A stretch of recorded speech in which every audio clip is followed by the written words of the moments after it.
কেবলমাত্র আমাদের সংগঠন এবং আমাদের যুব এবং রাজ্য কমিটির যে নির্দেশ, সেই নির্দেশ অনুযায়ী যে আমরা কেমনভাবে আমরা আগামী দিনগুলো পার করব, কীভাবে আমরা এগিয়ে যাব, কীভাবে আমরা আমাদের যুবদেরকে সামনে রেখে আমাদের যে লড়াই, আমাদের যে কর্ম, সেই কর্মসূচিকে আমরা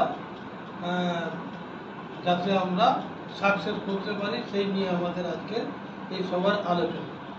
তো প্রথমে আমি বলবো, আমাদের যেহেতু আমাদের সকলের প্রিয়, সকলের আমাদের সমাজের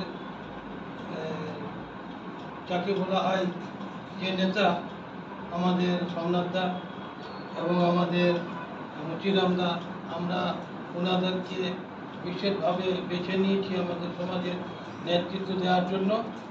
তার মূল কথা, ওনাদের মাধ্যম দিয়ে আমরা শুনতে পাবো বা আপনাদের মাধ্যম দিয়ে আমরা যেন শুনতে পাই।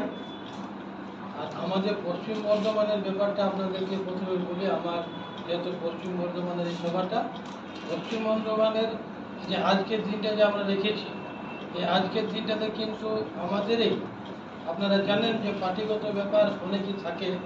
তা আজকের দিনটাতে অনেক জায়গায় প্রোগ্রাম রয়েছে, যেমন রাজ্যের একটা প্রোগ্রাম রয়েছে, সামনে একটা হল আছে এখানে, যেমন